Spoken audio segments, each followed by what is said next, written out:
Hi everyone, and welcome to our webinar, So You Think You Can Write a Test Case. We'll get started in just a minute, but first I'm going to share a little bit with you about the company and today's house rules.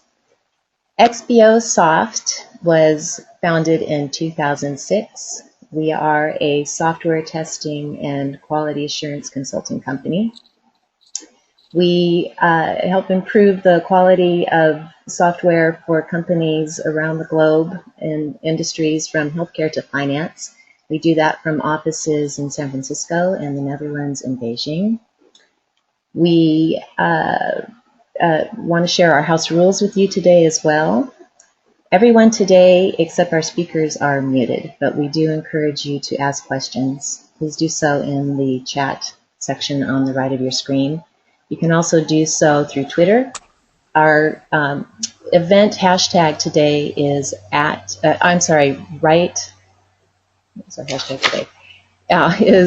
write a test case, and we will try to answer those questions throughout the webinar. You'll also receive a recording of the webinar following today's event. And then to introduce our speakers today, we have Phil Liu, who is our CEO and founder of XBOSoft. I am Carla, and I am marketing manager here at XBOSoft. And Phil, take it away. Great. It's great to be here, Carla. Thanks very much. So we're honored today to have a special guest to tell us all about test cases. And Srilu has been in the QA field for over 10 years. I met Srilu a few years ago at a conference, and Srilu has spoken at PNSQC for a couple of years, and she's also an automation expert as well, and worked at many companies, all focusing in QA. So we're really happy to have Srilu with us. Srilu, are you there? Yes, I am here. Hi, thank you so much. That was a great introduction. Thank you. Okay, great. So I'll let you take it away and tell us all about writing test cases and why we're here. Absolutely. So before I begin, I have a backstory. Please bear with me. So, a backstory? Oh no. Yes, I have a backstory. It's a small one, but it's important. Bear with me. So I came to the US in the spring of 2000. Back when DVDs were kind of big and very also expensive. Big in the sense like not in the size big, but everybody wanted one. So I did what everybody else did. I waited till Thanksgiving, Black Friday sale, and I got my DVD player from Circuit City, which is extant right now. And I spent like $400 on it, which was a very good deal back then. I took it home, I hooked it up, connected all the cables, wires, I followed all the instructions in the manual accurately, but the numbers that show the time were not coming up. So I referred to the manual carefully one more time and made sure the connections were good, and still nothing. So after some more time and some more trying, I gave up and took it back to the store. They heard my story and plugged the device in themselves, and in less than 5 minutes, they refunded my money. They actually gave my money back, and they told me they were sorry because I got a lemon. That means defective product. After that, I tried to buy another DVD player, but they were all sold out. Now, this is not a story about how hurt I was for getting a defective product on Thanksgiving sale, because I later on bought a better DVD player at Costco. This story is about how I was able to identify that the DVD player was defective.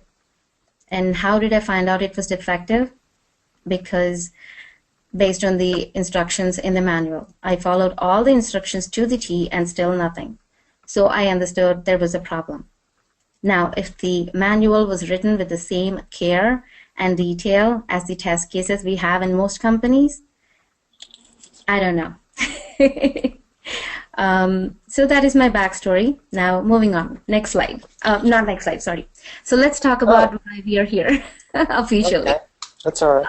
We are here because test cases written during the project are not sufficing for supporting the product through its life. Because test cases are not helping to test the application right or completely. and most test cases are missing steps, data, environment information, and they're just incomplete and vague. This may not be the case in most in your company, but this is the case in most companies I've worked at. Actually, all companies I've worked at. And one more issue I see is new testers are completely dependent on legacy testers for knowledge about the application, test data, and more. And this is not a warning or anything, but just so you know, this is not a webinar for test-driven development or any other methodologies or something new. It's just to talk about a test case, what its purpose is, and what we can make to do to make it better. So that fourth point is interesting. So really what you're saying is that test cases serve as a way to kind of prevent just having what they call tribal knowledge, to have some documentation so that new testers that come on board can really get up to speed more quickly. Absolutely. Oh my God, a tribal knowledge. I've never heard that before. Yeah. Yes, I usually call it job security, but tribal knowledge, that's the new term for it. I'll let you move on. Well, you're the PhD guy, so I believe you. So the agenda today here is we're going to talk about the test case and everything that goes with it.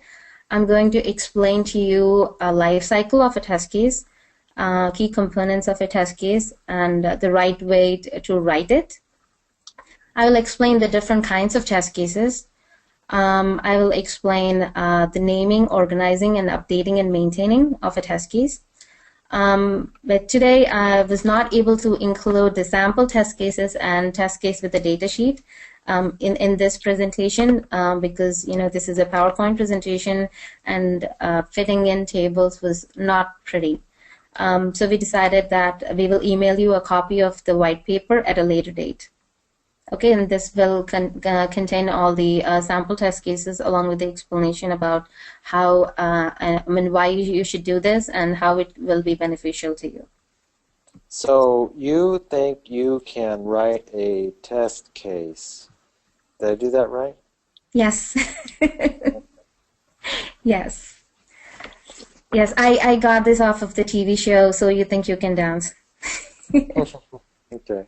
Many people think it's very, very easy to write a test case. Any idiot can do it. When I tell people I am very good at writing a test case, they're like, huh, okay, moving on. So, but yes, I'm very good at writing a test case. So you heard the expression, talk to the hand. You're going to learn about how to talk to a robot. Robots do not understand logic. They only understand instructions and specific instructions. So we'll learn about how to give them specific instructions. It's as simple as that. So since we're talking about a test case, I threw in the famous Wikipedia definition. Moving on. Okay. So why do we need, next slide. So why do we need a test case? The products are a result of the requirements, and we have been taught that we test to verify the requirements have been satisfied. For a long time, the requirements were used as a guide or checklist to test.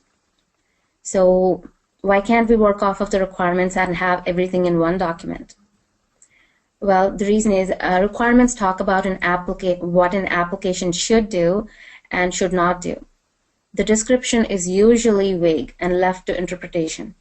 Their implementation is kept neutral, which is why they tend to be more abstract-like. What I was saying, Srilu, was that a lot of times business analysts aren't thinking about screen by screen, and test cases are screen by screen and what you expect to see.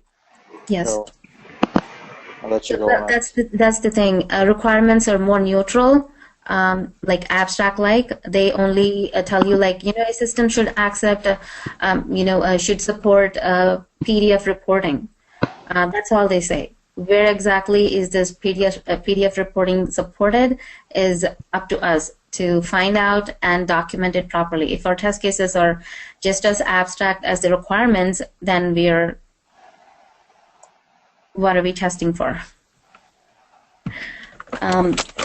So why we need a test case? Test cases are specific instructions to navigate through the product and, of course, test the product too. The test instructions and verification cannot be vague or left to assumptions or perceptions. That is why we need a test case. So, Yes. what do you mean by that? I will explain in the next slide. Okay, sorry. Yep. This will make things more clear. So, purpose of a test case. In the book Software Testing, a Craftsman's Man's Approach by Paul C. Jorgensen, he states, a test case has two purposes: to expose an error or to demonstrate correct execution. So a test case explains when and how to test an application. It serves as a guide to learn about the product. It shows that the requirements were satisfied. That is still a part of the job of the test case. It also exposes errors in case of regression. So this is the purpose of a test case. There could be more, but these are the fundamental ones. Okay. So writing test cases is not an extension of testing. It is a separate project. Every project has stakeholders and target user base. Test cases do too. Identify the users for your product and write the test cases for them. So who are the users for your test cases? Typically, authors of the test cases, other testers, user acceptance testers, business analysts, project managers, or all of the above. I would say all of the above, because most of the times it is the author and other testers who are testing. Seldom anyone on the project and the company can and should be able to use the test cases to understand the product or to test it. So know your user base and who you're catering to. So what is a good time to write a test case? When do you start writing a test case? Well, it is believed that test cases should be written as soon as the requirement is signed off on. It is believed the test cases test the code. It is believed the test cases should be ready by the time the first build is ready. But the best time to write a test case is after the first round of testing is complete. I will explain my justification in the next slide. After the first round of testing, things become clear. The interface is available with pages, elements, data, conditions, and more, which makes the descriptions accurate. Working off of requirements limits the test steps and expected result to assumptions. Now, the test case will serve for many QA cycles, not just the first cycle right after the product has been, delivered. So, writing the test case after you look and feel and go through one round of test cycle will give you a chance to explore before documenting about it. Life cycle for a test case. Writing a test case is not a one-time thing. It starts with the exploring of the application, the code, interfaces, databases, environments, and whatever goes with the testing. You explore that and you document these findings as test cases with test steps and expected results. Now, this test case can be integrated with other modules of the application as longer test cases or test sets. These test cases are updated with various test data and environment information. The documented test cases are maintained throughout the life of the product. So that's the life cycle of a test case. Now, the test case supports the product through its life cycle. And the life of a product consists of introduction, growth, maturity, and decline. Life of a test case consists of explore, document, integrate, update, and maintain. It is similar to knowledge management life cycle. Knowledge management cycle. Now, let's talk about the components of a test case. As per many of the online sources, the test suite ID, test case summary, requirement, prerequisite, test procedure, So, date, can you, application. Yes? do you think that can you go back one step, Carla? Do you think any of these things are mandatory versus optional? Depending on the company culture and needs, some or all of these components could be important to their organization. Mm-hmm. Um, it Okay. depends on your goals, but the key components that actually add value to testing and maintaining the product are just the test step and the expected result. Okay. These are the only ones that add the value. Right. Rest Right. of the components are bells and whistles. Some of these components are only for administrative purposes, Right. visibility and stuff. Okay. So here, today we are here to talk about these key components. Next slide, please. Next slide. So let's jump into test step do's and don'ts. There is an expression, if you can't explain it, you can't do it. So try to explain it right. And explaining something can be very, very simply done. The do's is do it right to test it right. So explain it right. Test cases should be in present tense. This might sound surprising, but many people are confused about this. Keep it clear, simple, and specific. Avoid company jargons. Treat the software elements as such. One step at a time. Mention one step at a time. Mention one function at a time. One action at a time. Ask to repeat a function once they are defined. Again, explain it like you're talking to a robot. Don't avoid instructions like repeat the above steps or execute steps 6 to 9, because test cases change all the time. Don't cram multiple steps or functions into one test step. Don't just mention the element and expect the tester to know what to do with it. Explain, explain, explain, and explain how to do it. Okay, next slide. Thank you.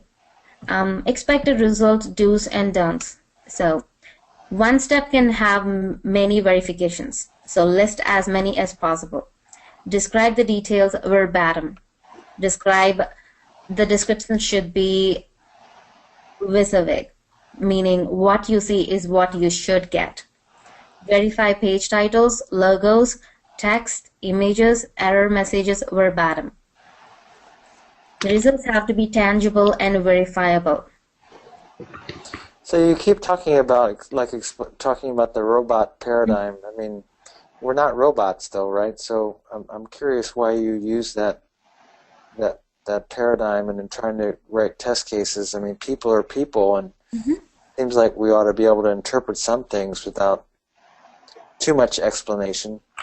No, the explanation is sometimes the explanation is a lot, and a lot, but the message does not go through. So the key is actually keeping it very, very simple. For example, if you tell a robot, okay, take this plate and put it in the sink. The robot could like dash through the wall and put it in the sink. That's not what we want to happen. But what about the whole agile movement, which is, having minimal documentation, which documentation does include test cases, I would think. And so in terms of minimizing documentation, you may, skip some of these step-by-step instructions and I guess you could say robot instructions. What do you think about that? Well, the thing is, this looks like a lot of work, but actually this is less work. You're saying less. You're saying less. When you say something like, make sure, you logged in successfully, you left it to an interpretation. If you give a tangible evidence like you're logged in, so you should be able to see the username, in the header. Okay, that is a tangible evidence, and that is verified in less than a second, and you're ready to move on. So this is less is more. Okay. And you're not able to identify which less is better.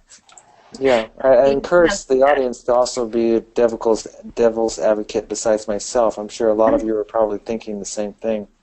Absolutely. Just Truth be told, I have done this several times. I've done like page load successfully. Okay, did I log into Google or Yahoo? How do I verify that? Just go after the page title. Just verify the page title and you're good to go. It's as simple as that. Okay. So when you write your expected results, the don'ts would be, don't say it is successful, explain what defines successful.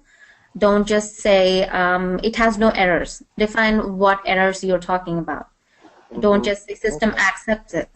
Explain how the system accepted it. With an error message, or it just went to another happy screen. Okay.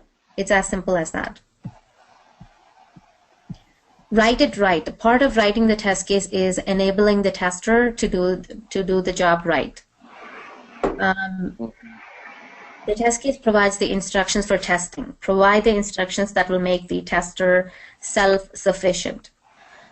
Now, one of the examples I have here is don't just tell the tester to use browser IE7 for the test. Provide the information about which virtual machine to use along with the credentials to get to the IE7 browser.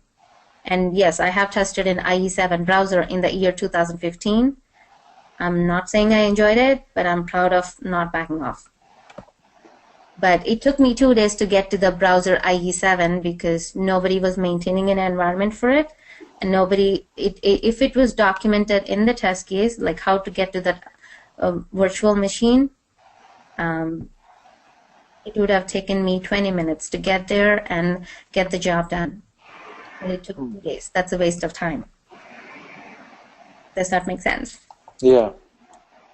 So go the extra mile, provide information for correct execution and instant being self-sufficient. Next slide. Now, user actions. The test step is the user action. You can write it. It's not rocket science. It's just a simple English, simple instruction is more than enough. Type in field something. Select from drop-down list something. Check button something. And also provide SQL verifications. Which SQL query to use, what tables to use. If you can provide just the exact SQL statement that is necessary for that particular step, it'll be more useful. This is not the time to test the tester's knowledge in SQL. So provide the information. Next slide, please. And verification. Every action has a reaction. Observe and explore the changes and reactions. Document these observations to the best of your knowledge, as many as you can. Explain them in the simplest form. So you just did a SQL query. Now what do you need to check in that in those results? This is what you're checking for. You mentioned earlier that sometimes you would have more than one verification. Can you explain some of that? Absolutely. For example, I logged into a page and not logged in. I just went to like Google, and but that is the first time I'm going to the Google page. I have to verify more than the title. I'm testing the navigation to the page. So I would test this particular logo shows up. These are the footer elements. These are the header elements. This is the placeholder that shows up in the text field. I would verify everything when I'm testing. Again, test cases have two purposes. One is for navigation, and one is for testing. I will explain that in a little bit. Okay. Do you sometimes have different verifications where you have ands and ors within the different verifications? Yes. If I'm logged into Google and I'm using the Google search, yes, I can have and. You could see just the plus sign, or you could see plus and the username. So yes. Okay. Yes. You can have if conditions in your test cases, provided you've explained how to get there. Right. Next slide. Any more questions? No. Okay. Now, use, we often see this. Use valid account, use valid username, valid credentials, log in as system admin. This is not specifying specific data. So this is not the correct way to specify data. Provide a proper SQL queries with instructions about what to look for and use for the test. If necessary, maintain wikis and Excel sheets with the data needed for testing. Maintain them. Provide the links to the wikis and locations of these files along with step-by-step instructions to using the specific data in the test step. Because test step is all about giving instructions to a tester. It's their manual. So give it to them. Yeah, there's a question from the audience about whether or not a picture can suffice as a expected result. Absolutely, absolutely. Picture says 8,000 words. Yes, absolutely. Mm-hmm. But how would you say that? Would you say, oh, it's supposed to look like this picture, and then what if it doesn't exactly look like the picture? I mean, you still have to somewhat do something, right? I mean, you can't just say, it looks like this picture. Mm-hmm.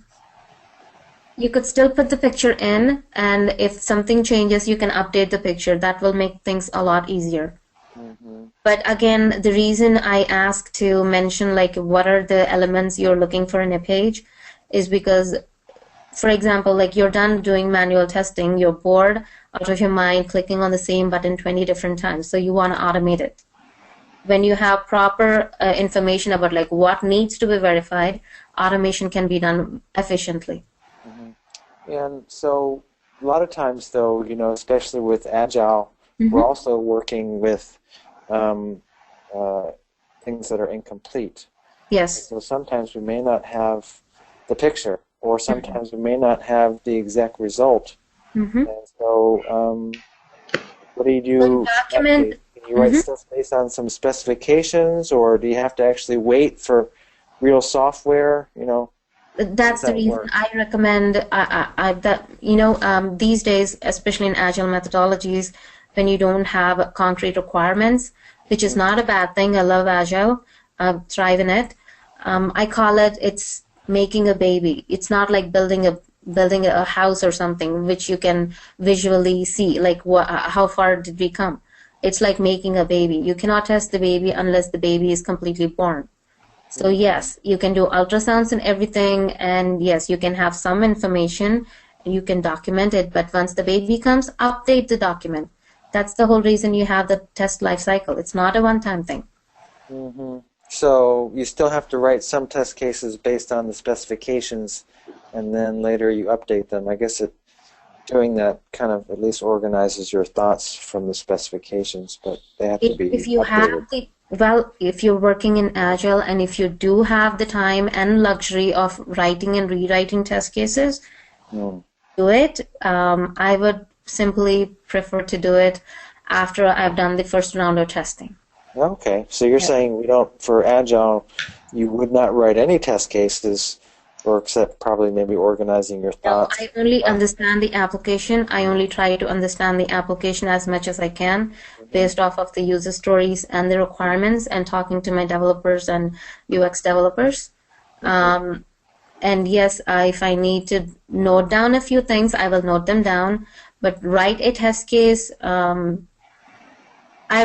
tried to do this, but you're doing the same thing over and over and over again.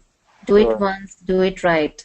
Yeah, don't get bored with it. Yeah, I see what you mean. That question came in from Benjamin, and Benjamin also has another question, which is kind of related to the question that I had earlier, but also related to Agile, in terms of, you know, as testers, you know, you're kind of recommending in a way that, you know, we wait kind of to get the baby before we start doing any real work, but then at the same time, you're also recommending very detailed test cases and you know, robot type testing, and maybe we don't have time to write all these robot test cases. Then what are we testing for? Well, I don't know. I mean, I guess in a way we're supposed to. A lot of times in Agile world we have to do exploratory testing. Yeah. Right? No, the one thing that we are forgetting is it's not test case, and testing is not just a one-time thing. It's to support the product through its life. That is the big picture. Yeah, that is the big picture, and we have forgotten it for a very long time. Well, I mean, I would say that the way that our teams usually work is that under high pressure, a lot of times when we put the software, a lot of times we're at the end of a sprint, and so we may at that time do test cases that we developed in previous sprints, and also do exploratory testing on new features that don't have test cases. Yes. And when we get to the next sprint, in the beginning of the sprint, when the developers are kind of doing their own thing, and then at that time, then we do the test cases for the previous sprint where we were doing exploratory testing before. That's perfectly fine. That is perfectly that's good. That's how I do. Maybe that's what has worked for me. Maybe that'll kind of get to Benjamin's questions. I hope so. So I'll let you go on. Sorry. Keep going. No. These are good questions. I mean, they've been working off of assumptions. This, you input so many characters in the system accepts it. How are you defining that it is accepted? How are you defining it has not accepted it? Yeah. Okay. I'll let you keep going. We got a couple more questions here, but we also need to cover a little bit more material. So keep going. Let's go. I'm almost done, I promise. The last slides are not so important, just these. So yeah, it is important to maintain your test data and explain like how it's baseline and everything for the new testers who take over your projects. Test setup and resetup. So we were all like these are like prerequisites. And what I've observed is like test setup does not need to be just one time. It can be many times during the execution of the test case. So like for example, I could use a SQL query to register, and then I use the GUI to log in, and I again go back to the SQL and update the registration date, and then I go back to the GUI to reset the password to make sure like the reset password screen comes up. Sorry, I'm trying to do this fast. I hope I'm getting the message through. So test setup and resetup can happen many times during the test case. Explain it completely, explain it clearly. Test environment. Now, server operating system, client operating system, data servers, browsers, versions, all of these come under test environment. The key is to not just mention the test environment, explain how to verify that the test environment is up and running before the test starts. The last thing you want is a bunch of bugs logged due to configuration issues. This has happened to me twice in 2 different companies. So, well, twice isn't bad. well, there were about like 50 to 60 bugs logged by like 30 different testers, so it's bad. I mean, all of that time, energy, it was just wasted. So you test your step 1, make sure, yes, I am in the correct environment, it's configured correctly, and start off your test cases. I mean, start off your tests.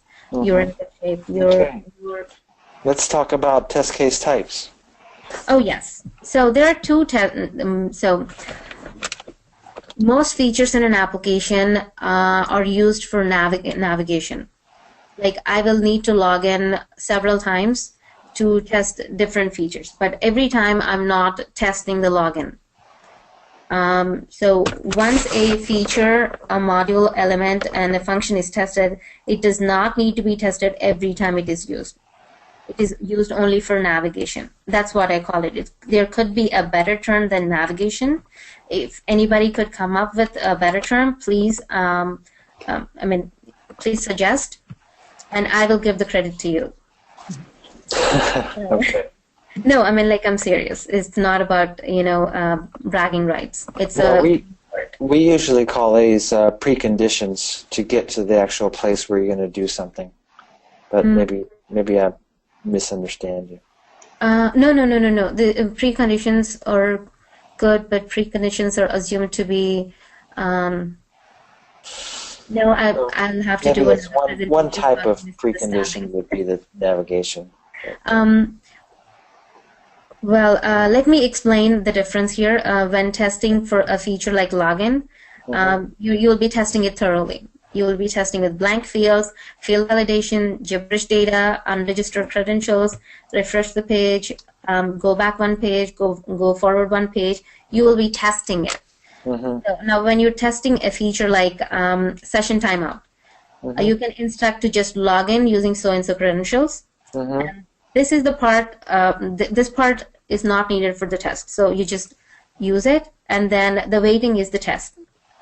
How long does it take for the session to time out, to kick in, and what needs to be verified? And the page that shows up after the session timeout shows up or not, that needs to be verified. That becomes the test. Right. You're doing more verification. The next slide is on test case name, and I find that really interesting. Well, the way I do it, I test the product based on my experience. I don't necessarily just test the requirement and decide like, yes, I'm done with testing the product.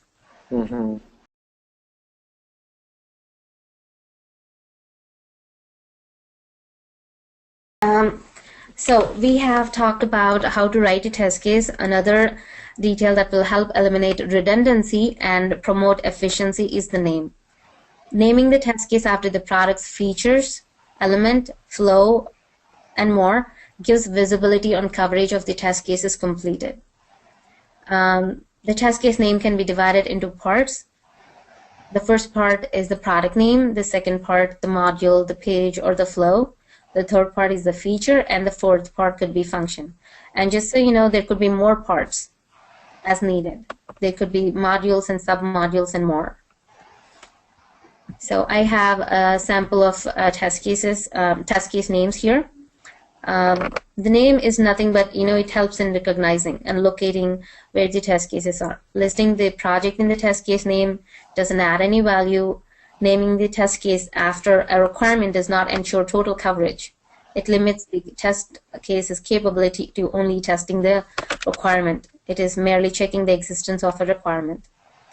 That does not contribute much to testing. So I prefer naming the test cases after the product. Now, you can put a bunch of these test cases together and form a scenario and, yes, link it to a requirement or a bunch of requirements. You could do that.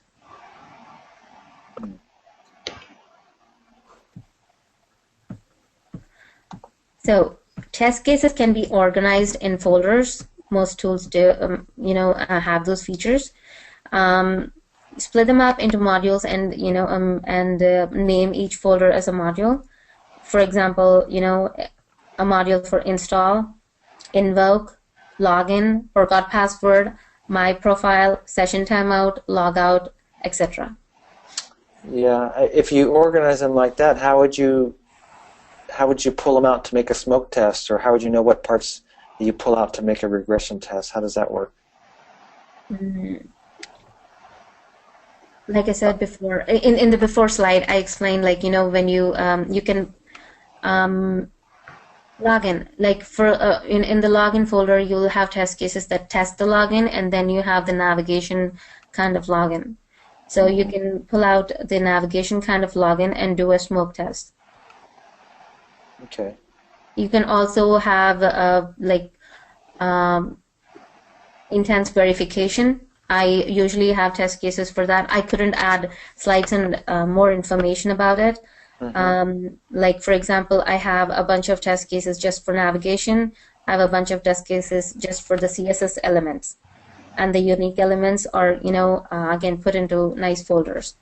So I know which folder to look into when I'm updating my test case. It's kind of similar to doing automation, how you organize your tests in automation. Okay. Yeah. I will try to explain this better in the white paper. I promise. Okay. So applications go through several changes every month. It is not necessary to crank up new test cases every time a new requirement is introduced. If the look and feel of the page changed or the database it is talking to change, there is no need to write a test case. The existing test case for look and feel can be updated, and you're good to go.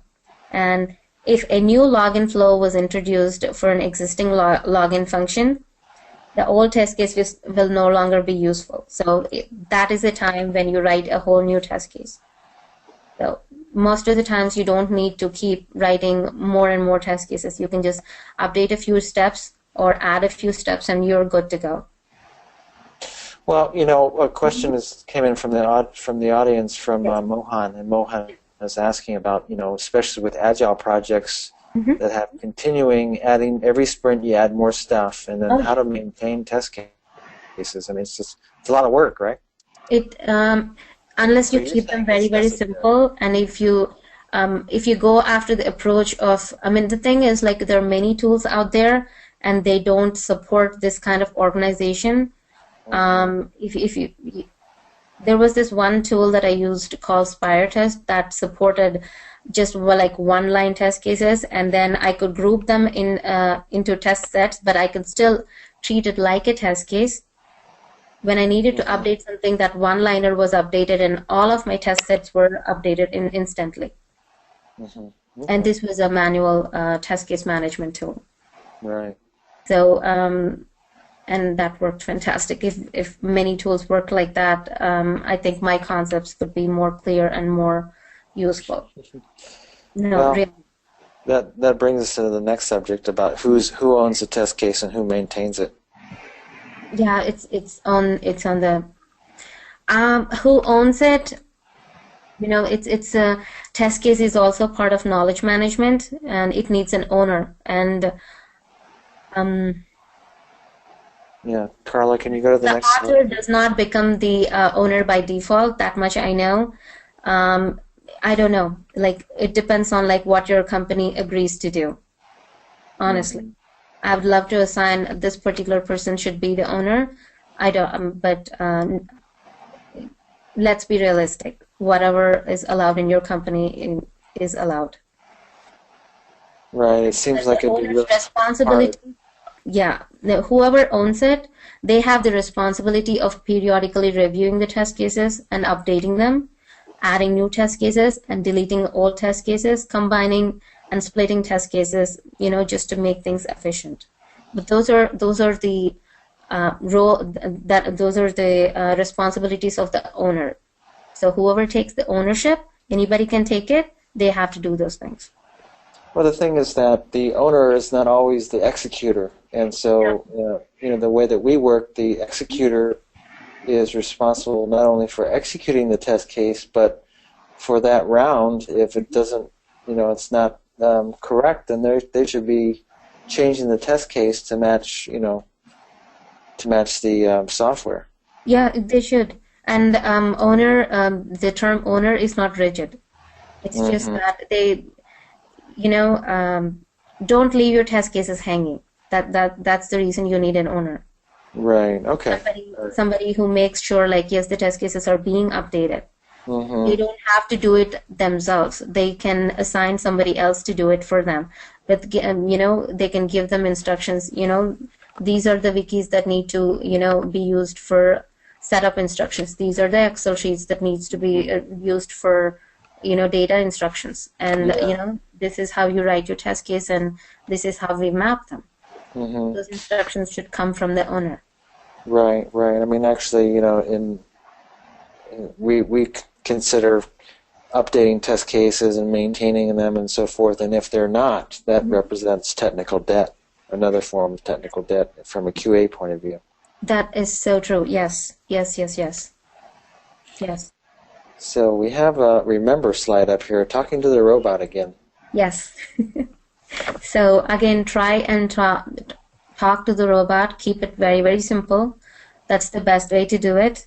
You know, walk 4 steps, turn left, walk 4 steps, open the door, make sure the door is green, not red.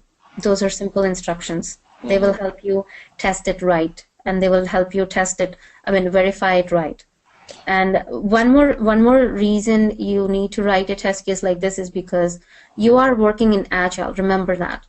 And you're working with a lot of moving parts and a lot of changes. Personally, I have short-term memory loss, or at least that's the excuse I'm using. You know, after 3 months of working on a project, I moved on to a different project, and I come back to this project after, say, even a month or even 2 weeks. I have forgotten everything about this product already. Okay. No, I'm serious. I have forgotten about it because I'm not doing the tribal knowledge. I don't do that. I can't do that. I need new things. So once I've explored everything, once I've documented it, I mean, it's not just a job. I love my products. I want them taken care of. So even in my absence. So once I'm gone, I want somebody else to take over, and I want them to take good care of my baby. As she Right. So Yeah. Before. and once I go back to my old babies, no, I forget them. They're alien to me. They look all to me. So Geez, I don't know if I want to be your child or not, but you do have kids, right? I do. I have a 9-year-old. I used to have a baby dog. He died. Okay. We have another question in from the audience before we move on. Is that it's from Nancy, and Nancy talks about having, you know, if you recommend having a starting point.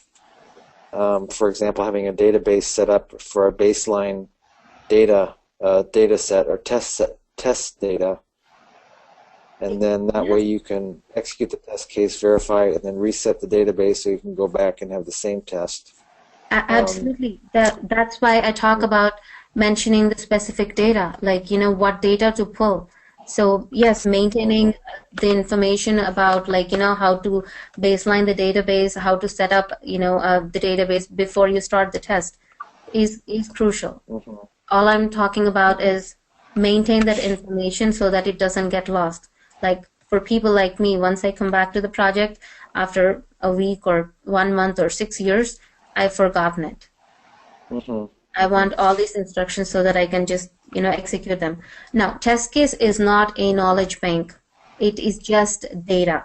It is just data. It's not useful information unless you have executed the test. I mean, until you have executed the test cases.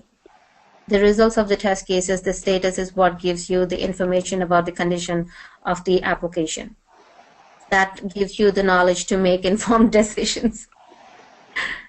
So treat it like data. It's nothing more than that.